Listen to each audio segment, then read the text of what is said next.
tomorrow. Rich Edson's live on the ground in Washington with more. Going to be a big day there tomorrow, starting early in the morning. Rich, good morning today. Hey, good morning there, Bill. And what we've got here is protesters beginning to show up here in Washington. And that scene that you saw in front of Josh Hawley's house, that's mostly, and they're targeting him because he's the Republican senator, the first senator to come out and say that he was going to object to some of those state results when the Congress tomorrow begins counting the results of the Electoral College. Those proceedings on Capitol Hill, which is about a mile from where we are right now, is the reason that this scene is now gathering here. This is what is going to be the beginning of a mass demonstration here in Washington, D.C. The city government is preparing for these protests and events.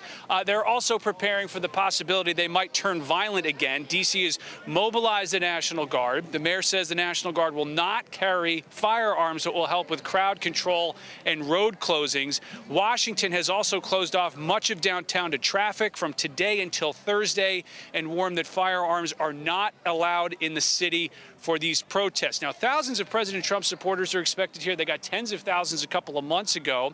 The National Park Service says it has approved a permit for what it's calling a rally for revival. That's going to begin here in about an hour and a half, scheduled to run about 8:30. D.C. has had protests like this before. You had the protests in November. You had the protests last month.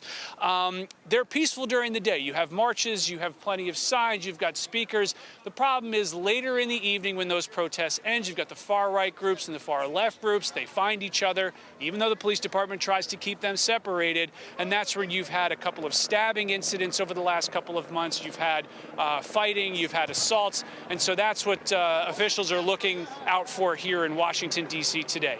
Back to you guys. Let's keep it safe. Thank you, Rich. Nice to see you. Rich Edson in Washington. Sandra's got more on this. Okay, thank you, Bill. For more on these rising tensions, let's bring in Josh Kraushaar, our politics editor at the National Journal. Josh, good to see you this morning. Well, that's the scene in Washington. Well, should we expect more of it? Well, there are fears in the Washington area about violence or clashes between Antifa and right-wing Trump supporters. So, a lot of the local jurisdictions around Washington, their elected officials have said, don't go to Washington, don't go into the city, because there is a real fear of violence and volatility in the next couple days.